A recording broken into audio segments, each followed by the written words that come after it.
tema da minha exposição é Constituição e Direitos Políticos Fundamentais. Subtítulo: Como temos tratado os direitos de votar e ser votado, de participar da vida pública nas últimas 3 décadas. Começo dizendo, especialmente a juventude precisa saber disso, que para falar da Constituição de 88, para falar dela e dos direitos de votar e ser votado como direitos políticos fundamentais, lembro a todos que, devido ao golpe de 64, a ditadura instalada em 64, a última eleição presidencial antes de 1989, a eleição direta de 89 a presidente, a última eleição foi em 3 de outubro de 1960, quando foram eleitos Jânio Quadros e João Goulart, a vice. Ficamos 29 anos sem votar para presidente da República. 29 anos. Ou seja, 3 décadas os cidadãos de nossa República não tiveram o direito de votar para presidente, nem o direito de se candidatar à presidência. Pelo menos diretamente.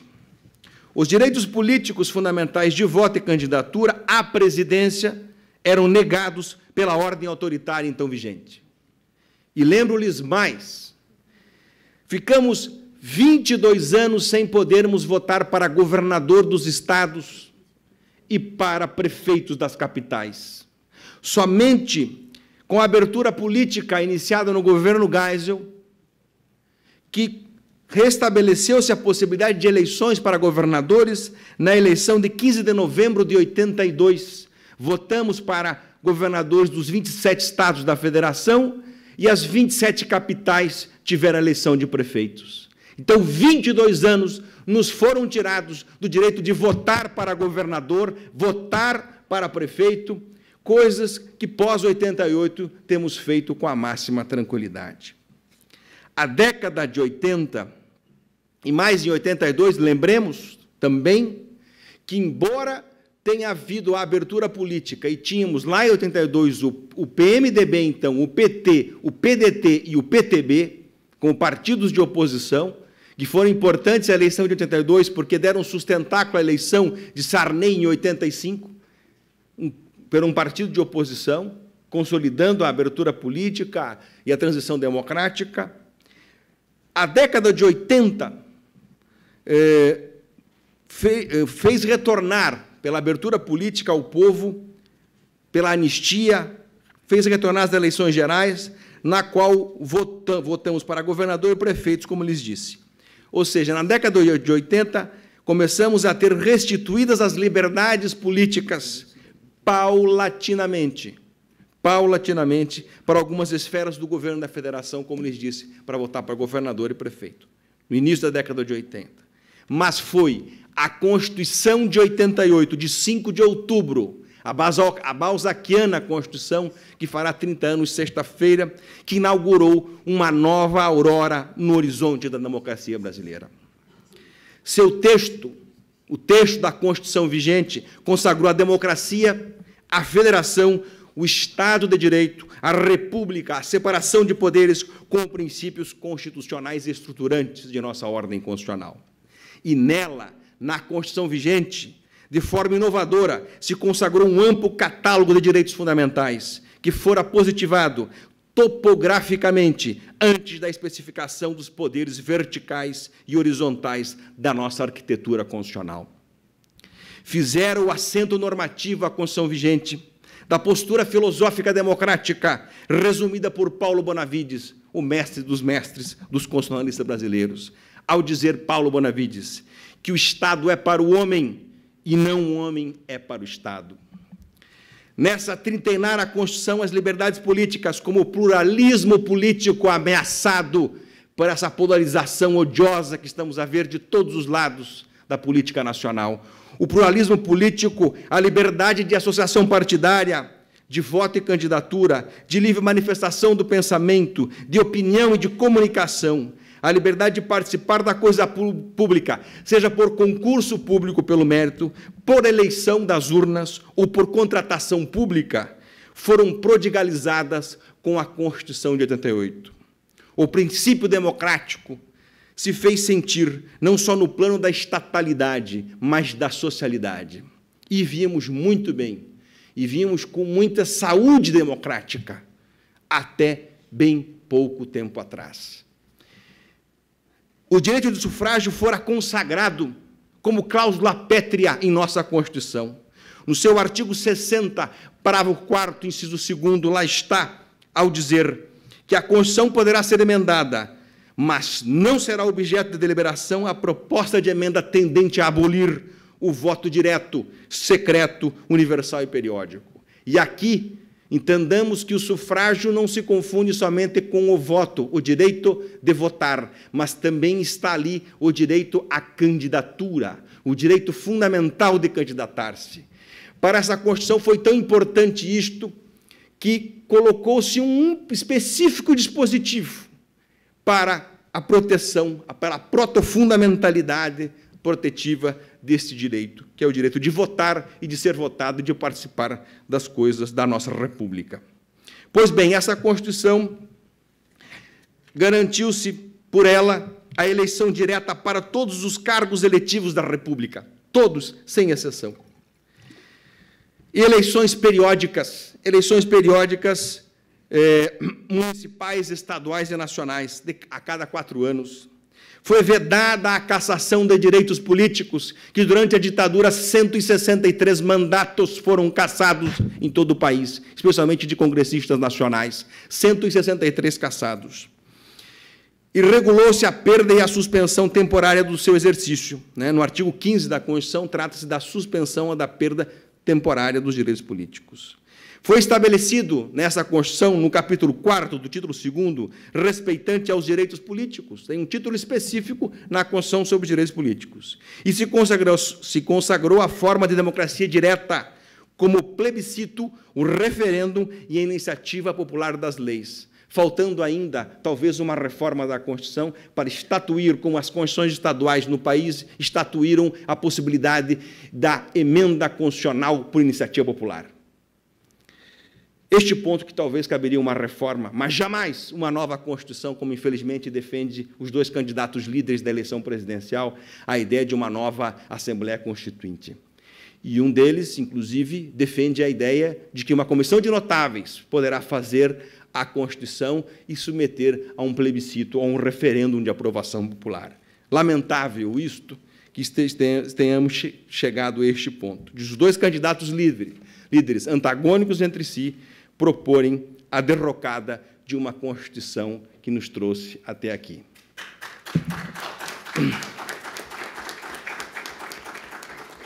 Também se colocou um capítulo 5º, respeitante aos partidos políticos. Se conectou com os direitos humanos essa Constituição, no plano internacional, estendendo seu catálogo de direitos fundamentais às convenções internacionais sobre a matéria, recentemente discutida no TSE, por exemplo, no que toca aos direitos políticos, quando se discutiu a candidatura do ex-presidente Lula, o Pacto de San José da Costa Rica e o Pacto de Direitos Civis e Políticos, por exemplo, enriqueceram o rol da temática dos direitos políticos. E é necessário dizer a exaustão que a Carta da Primavera de 1988 foi um dos mais fortes e exitosos exemplos de um processo constitucional plural e democrático, de um constitucionalismo promissor e consagrador das bondades do constitucionalismo social e do constitucionalismo liberal. Foi o constitucionalismo do Estado Democrático de Direito que ela instituiu entre nós. Positivou essa Constituição uma pauta de direitos fundamentais antes nunca vista em nosso país e na maioria das democracias ocidentais. É triste ver que, como eu disse a vocês, esta ideia de candidatos pregando uma nova Constituinte. Na nossa atual Constituição, a posição justfundamental dos direitos políticos na Constituição de 88 refletiu a sua elevada importância política, os direitos políticos e jurídica para o Estado e a sociedade. Ficamos anos sem poder, 29 anos para votar para presidente, como eu disse, 22 não votar. Neste período, mas nós tivemos outros momentos de exceção e de ditadura na vida republicana brasileira e de exceção. Mas essa Constituição, ao tratar dos direitos políticos, essa especificação de um capítulo próprio de direitos fundamentais, de um capítulo próprio de direitos políticos, de colocá-los como cláusulas pétreas, reflete uma preocupação que estudiosos do direito constitucional estão a dizer, e a história de Nelson Mandela, de Martin Luther King, das diretas já no Brasil, por exemplo, colocam muito bem que os direitos políticos, professor Pilati, os direitos políticos, eles, as liberdades políticas, são a condição de protetividade de todos os demais direitos. Se tivermos apenas a liberdade ambulatória, mas não tivermos o direito de voto e de candidatura e o respeito à vontade a esses direitos, não teremos nada, porque o voto na urna, ele produz o direito, ele produz o progresso das instituições jurídicas, o progresso social de uma nação que se dá pelo viés do direito, da lei produzida democraticamente nos parlamentos. Se apenas tivermos a liberdade de ir e vir e não tivermos os direitos políticos respeitados, de candidatura e de voto a todos, não temos a garantia da proteção dos demais direitos fundamentais e dos direitos assentados na própria ordem infraconstitucional que densificam esses direitos fundamentais. É preciso que se diga isso. Então, a história de Mandela, na África do Sul, a história de Martin Luther King nos Estados Unidos e Gandhi, e as diretas já no Brasil, especificam o valor dos direitos políticos. Os direitos políticos estão na base da ordem jurídica democrática, desdobram e concretizam os princípios constitucionais estruturantes, democrático e republicano. Eles devem ser chamados, os direitos políticos, pelos seus autênticos patronímicos jus fundamentais, e não pelos seus apelidos ordinários, ou seja, direito político fundamental de votar e direito político fundamental de candidatura. Nos manuais de direito eleitoral e alguns velhos manuais de direito constitucional, ainda se chamam esses direitos pelos seus nomes, pelos seus codinomes ordinários, capacidade eleitoral passiva e capacidade eleitoral ativa. Chamemos a coisa, demos à coisa o nome certo, e o nome certo são direitos políticos fundamentais.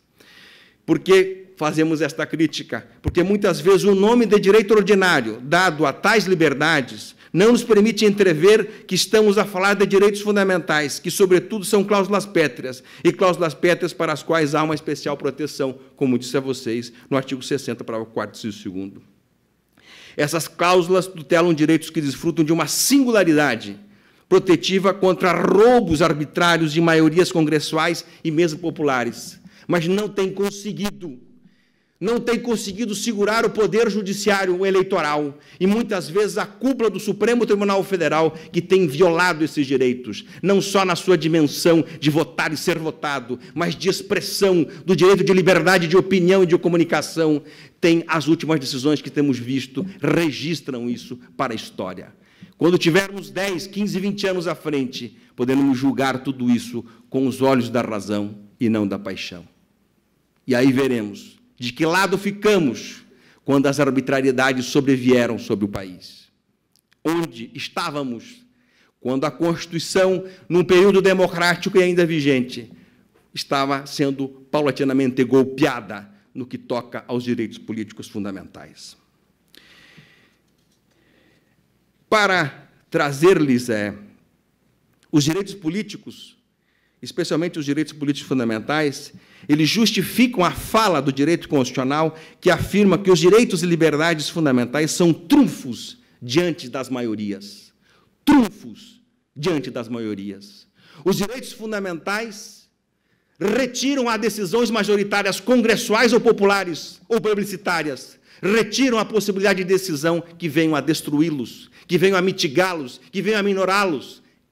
Este é o papel de uma Constituição, a defesa dos direitos fundamentais. É o papel do constitucionalismo, é o papel da ciência do direito constitucional, é o papel das instituições jurídicas, é o papel da Ordem dos Advogados do Brasil, das universidades, da disseminação do conhecimento. Este é o nosso papel, das academias de direito, das academias de artes, de letras, de reflexão neste país. Nós somos a reserva moral da nacionalidade, a reserva jurídica da concepção do direito e das liberdades.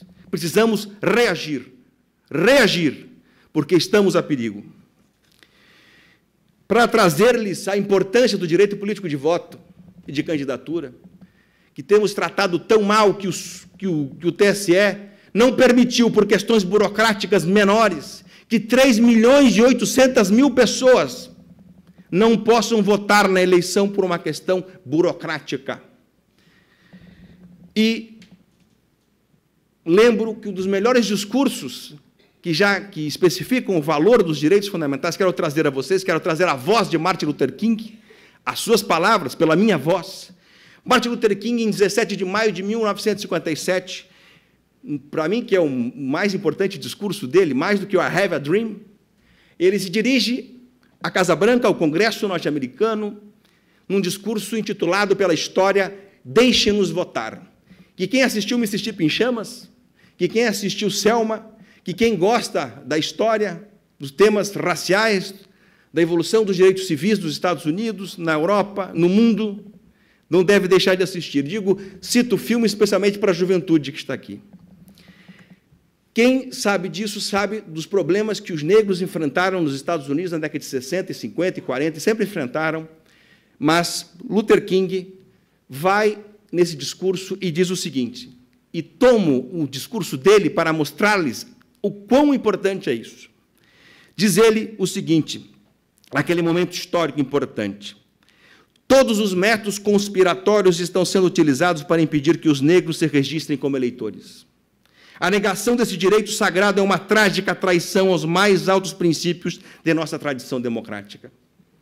E assim, o nosso pedido mais urgente ao presidente e a cada membro do Congresso é que nos deem o direito de votar, principalmente nos estados do Sul. E lembro aqui, fazendo um parêntese, das diretas já, dos 29 anos sem votar para presidente e dos 22 anos sem votar para governador e prefeito das capitais. E continua Martin Luther King. Deixe-nos votar e não mais importunaremos o governo federal para falar de nossos direitos básicos. Deixe-nos votar e não mais imploraremos ao governo federal pela promulgação de uma lei anti-linchamentos, que os negros eram linchados, lembra vocês? Linchados, queimados, enforcados, postos em árvores. Naquela época, em 50. Então, leis anti-linchamento. Continua Martin Luther King. Deixe-nos votar e não mais imploraremos ao governo federal para a promulgação de leis anti-linchamentos. Com a força de nosso voto, inscreveremos essa lei nas leis do Sul, uma lei anti-linchamento nas leis do Sul, e acabaremos com os atos covardes dos encapuzados que disseminam a violência. Aqui fala ele da Ku Klux Klan. E segue ele ainda.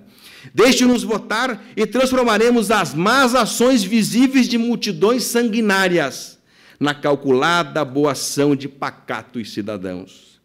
Deixe-nos votar e encheremos as assembleias legislativas com homens de boa vontade. Enviaremos às câmaras sagradas do Congresso homens que, devotos do Manifesto da Justiça, jamais assinarão um manifesto sulista, que era um manifesto lá assinado para a inibição do direito dos negros a uma série de direitos, não só políticos, mas como acesso à universidade. Naquele momento, em 57, eram 3 anos de comemoração da decisão da Suprema Corte Americana que aprovou a união entre brancos e negros nas universidades, que era proibido nos estados do Sul, as universidades brancas não admitiam negros e vice-versa. E continua Martin Luther King. Deixe-nos votar e colocaremos nos tribunais do Sul, lá os juízes são eleitos, nos tribunais do Sul, juízes que atuarão com justiça e amarão a misericórdia, e colocaremos à frente dos estados sulistas governadores que experimentem não só a amargura dos homens, mas o ardor de Deus. Ele era era um pastor batista, doutor em teologia.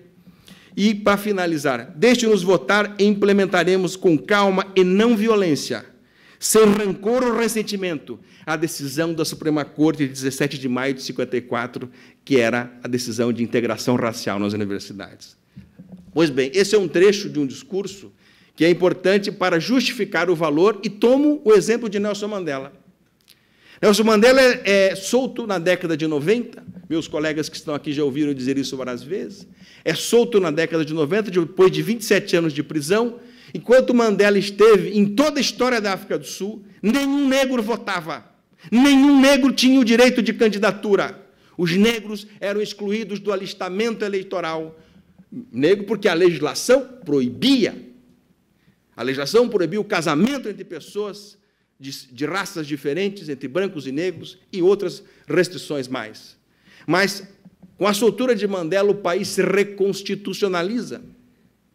O país se reconstitucionaliza e, com a eleição, Mandela se elege presidente, e ele, num grande consenso nacional, que vale ver o filme Invictus, que trata disso, ele estabelece uma grande união, uma pacificação, e aí todos os demais direitos que eram negados aos negros, o direito ao devido processo legal, criminal, adequado, justo, se um negro agredisse um branco, a pena que ele recebia era maior que se um branco agredisse um negro. Um negro, naquela época, na África do Sul, para ele transitar de um bairro ao outro, das mais importantes cidades, ele precisava de uma autorização como um passaporte. Então, todos os direitos veio, o acesso à educação, cotas raciais também vieram para poder o acesso dos negros pelo voto. O voto e o direito de candidatura colocou negros no parlamento, ao lado de brancos, e a legislação social que desenvolveu e está a desenvolver a África do Sul até hoje.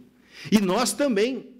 Todo o progresso econômico que o país experimentou pós-88 se deve à democracia, à política, também alguns retrocessos, mas quando se deve à política, deve-se a nós mesmos, a nossa capacidade autonômica, pelo voto de acertando e errando, construirmos o futuro do nosso país.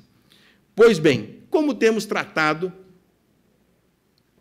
os direitos políticos nos últimos 30 anos de estabilidade democrática, que, ora, parece periclitar, como disse, na polarização ideológica e passional entre grupos políticos ligados a partidos ou candidaturas, ora no âmbito das instituições republicanas não elitivas, como o Ministério Público e o Judiciário, em que alguns de seus segmentos, surpreendem, nem sempre positivamente, com ações e decisões as mais questionáveis sob o ângulo da imparcialidade, impessoalidade e equidistância das questões políticas. Desde quando iniciou o movimento Ficha Limpa, em 2006, com o voto do ministro Carlos Aires Brito, no TSE, para restringir a candidatura de Eurico Miranda, então conhecido como presidente do Clube Vasco da Gama, tinha vários processos tramitando contra ele. O TRE do Rio de Janeiro havia indeferido a sua candidatura a deputado federal, ele vai ao TSE dizendo, havia um movimento dizendo que a aplicação do parágrafo 9º do artigo 14 da Constituição da República, que falava em moralidade e vida pregressa, era autoaplicável, que não precisava de legislação, a lei exige lei complementar para novas inegibilidades. Então, ele acabou votando para dizer, olha, tendo um número certo de processos, já está inelegível, sem ter especificação, usando a densificação de uma norma restritiva de direitos, contrário a direitos, né? E foi acompanhado, no primeiro momento, por José Delgado, e depois ficaram vencidos os dois, ainda bem, por 5-2. Começou esse movimento. Depois desse movimento, adveio uma arguição de descumprimento de preceito fundamental, forada em 88 pela Associação da Magistratura Brasileira, querendo que, através de uma DPF, o Supremo definisse aquilo que o TSE não abrigou por 5-2, ou seja, a exclusão sumária, sem ter lei regulando a situação de pessoas meramente processadas ou ainda condenadas sem trânsito em julgado. Pois bem, então, depois desse movimento, começamos a sofrer, tanto na legislação quanto na jurisprudência, significativas restrições, nem sempre atreladas à efetividade dos direitos fundamentais ou à força normativa da nossa Constituição. Promulgada em 4 de junho de 2010, a Lei Complementar 135, a Lei Ficha Limpa, positivou inúmeras restrições, para além do permitido pela Constituição de 88, ao nosso ver. Retroação para alcançar fatos passados, uma lei restritiva de direitos que alcança fatos passados. Restrição antes do trânsito em julgado, restringir o direito os direitos políticos antes de uma condenação criminal ter transitado em julgado, como exige a Constituição, no caso, para a restrição de direitos políticos fundamentais de candidatura e voto. Só por exemplo, eu não sou prosélito do Partido dos Trabalhadores, nem do presidente Lula, não votarei neles, não votei desde 2006, não voto. Aqui a minha preocupação é a lei. Se a lei não proteger o ex-presidente, ela não protege mais ninguém. E o fato é que ele não tem os direitos políticos suspensos, ele poderia votar, há uma política nacional do CNJ para votar, e hoje o TRE do Paraná indeferiu o direito de ele votar. Há uma política nacional do Conselho Nacional de Justiça para o preso provisório, e ele é um preso provisório, porque não transitou em julgado, de votar.